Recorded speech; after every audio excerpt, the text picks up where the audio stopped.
ही ज़ुल्म ऐं निसरो नाहक ॾिसी हिन हक़ीक़त खां को बि इनकार नथो करे सघे त जिते अहिड़ा ज़ुल्म थींदा उते माण्हू ख़ुदि कानून हथ में खणण ते मजबूर थींदो। ईशान असां वटि दाहीं जो आहे त एसएचओ गंबट जेको आहे गुलाम मोहम्मद बोज़दार उन जूं हिन वीडियोज़ बि ठाहियूं आहिनि, ऑडियोज़ बि ठाहियूं आहिनि, जेको राति जो हिन जे घरवारी जेका आहे उन सां जेको आहे कलाकनि जा कलाक ॻाल्हाए थो, काफ़ी टाइम ॻाल्हाए थो ऐं राति जो उन जे ज़ाल सां कचहरियूं करे थो। एसएचओ गंबट गुलाम मोहम्मद बोज़दार जो नौजवान ज़ीशान मुग़ल जी ज़ाल सां राति जो कलाकनि जा कलाक फ़ोन ते राब्तो ऐं कचहरी नेठ औरत खे घर भातियुनि पकड़े वरितो। हिन खां पुछूं था, जी तव्हांजो नालो छा आहे? पाण छा कंदा आहियो? अच्छा, छा मसइलो आहे? एसएचओ गंबट गुलाम बोज़दार छा थो करे? मुंहिंजी घरवारी सां फ़ोन ते ॻाल्हाए थो पियो ऐं मूंखे मैसेज करे थो चए थो त तूं हिन खां जान छॾाए, मां तोखे ख़र्चु ॾींदसि ऐं हा एसएचओ अलाह जे हथ में त मां हुन मां हथ खणियो। तव्हांजे वाइफ जो नालो छा आहे? ज़हरा। ज़हरा जी।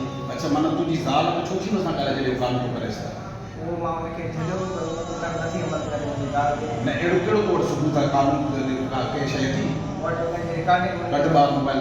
एसएचओ तरफ़ां नौजवान ज़ीशान मुग़ल खे इन करे हाफ़ फिराए करण जूं धमकियूं ॾेई 5 कलाक ताईं थाणे ते विहारे छॾियो त जीअं एसएचओ गुलाम मोहम्मद बोज़दार नौजवान ज़ीशान मुग़ल जी घरवारी सां सरेआम फ़ोन ते ॻाल्हाए प्यार कंदो रहे, जीअं आईंदा नौजवान हिन खे रोक टोक न करे।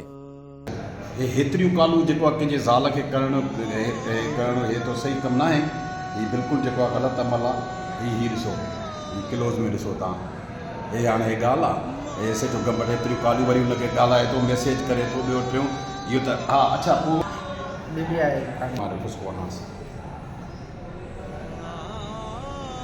ही गुलाम मोहम्मद बोज़दार अवाम जो मुहाफ़िज़ आहे या ग़रीबनि जा घर उजाड़ींदड़ एसएचओ? छा अवाम जो मुहाफ़िज़ अवाम सां एॾो ज़ुल्म बर्पा भली कंदो रहे? घरवारी मुंहिंजी सुधी पई, राति जो मां मोबाइल खणी चेक कंदो हुउमि, रोज़ एसएचओ साहब जो मैसेज हाय लॻल हूंदो ऐं बाद में मुंहिंजी घरवारी रिकॉर्डिंग कटे छॾी हर शइ सबूत आहे। हुन खां बावजूदि हे कल्ह जो रिकॉर्डिंग में कालू लॻल आहे, 20 कालू उते मुंहिंजी सिस्टर मूंखे ॿुधायो तुंहिंजी घरवारी खे एसएचओ कालू थो करे ऐं उन मूंखे ॿुधायो त मां राति जो मां पंहिंजा सबूत हथ कया आहिनि ऐं उन खां बावजूदि IG Ghulam Nabi Memon, DIG Sukkur Faisal Abdullah, SSP Khairpur Hasan सरदार न्याज़ी, ही आहिनि असांजे एसएचओ गंबट गुलाम मोहम्मद बोज़दार जा कारनामा।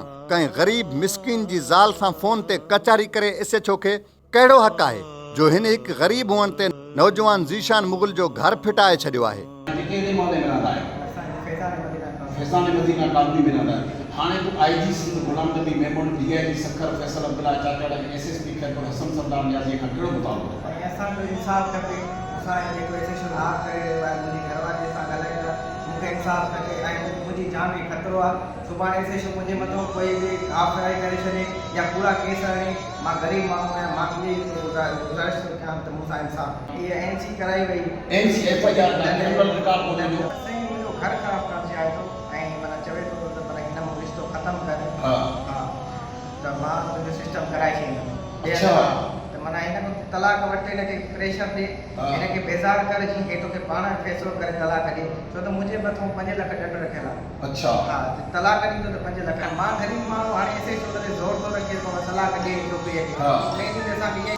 अवाम जो मुहाफ़िज़ अवाम सां एॾो ज़ुल्म कीअं करे सघे थो? कंहिं ग़रीब जो घर नाहक ख़राब कंदड़ ज़रूर रब्बुल आलमीन जे पकड़ में ईंदो।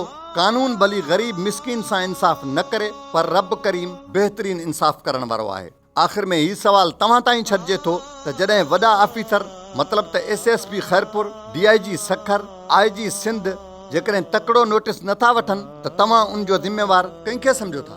पीर राहिब, क़ौमी हक़ीक़त, गंबट।